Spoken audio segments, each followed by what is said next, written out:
Most people dream of winning the lottery once, but in 1986, I was winning it every single week.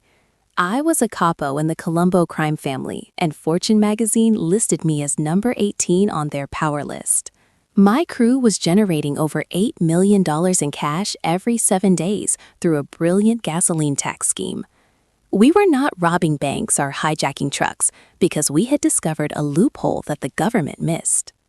The plan involved a complex daisy chain of shell companies that existed only on paper in Panama and Austria. Lawrence Iorizo was the genius who realized we could collect the federal gas tax but never actually pay it. We sold 500 million gallons of gasoline a month and pocketed 9 cents on every single gallon sold.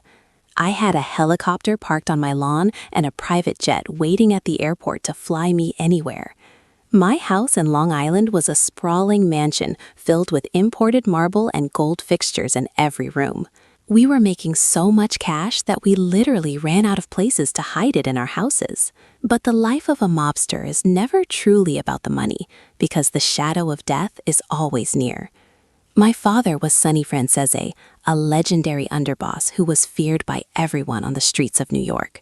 I worshipped the ground he walked on and joined the life specifically to help him get out of prison.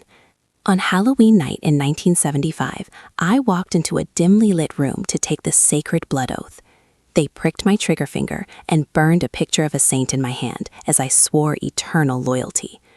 For years, I thought this brotherhood was the most honorable thing in the world until the betrayal finally started. The FBI launched a massive task force specifically to take down my gas operation and put me behind bars. I was indicted on racketeering charges that carried a potential sentence of dozens of years in federal prison. While I was fighting for my freedom, I realized that my own family was plotting to take everything I built. The loyalty I had sworn to uphold was nothing but a myth designed to manipulate ambitious young men like me. I met a young woman named Camille who showed me that there was a life outside of the mob. She gave me the courage to think about the unthinkable act of walking away from the Colombo crime family.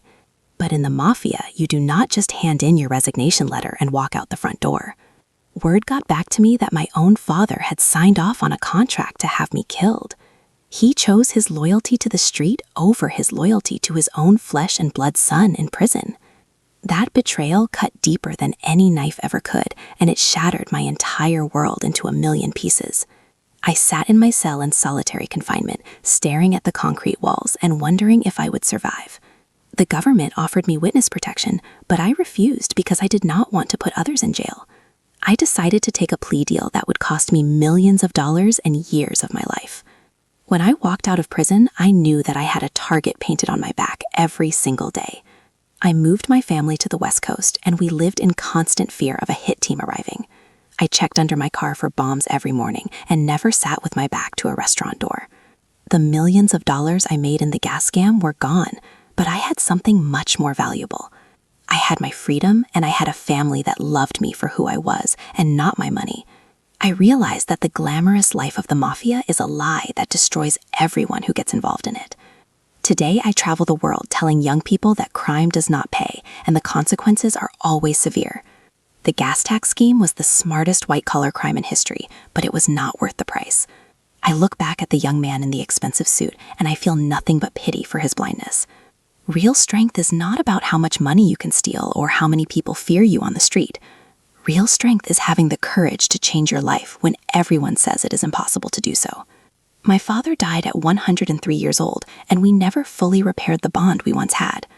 That is the tragic cost of a life built on crime, and it is a price no one should pay.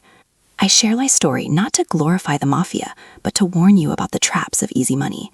You might see the movies and think it looks cool, but you don't see the years of paranoia. You don't see the friends who betray you or the nights you spend wondering if you will wake up. I survived the Colombo War and the wrath of my father by the grace of God and nothing else. Now I am building a legacy that is based on truth and integrity instead of lies and stolen tax money. If you think you can beat the system, just remember that the house always wins in the end, my friend. Take it from the man who made billions and walked away to tell the tale with his soul intact.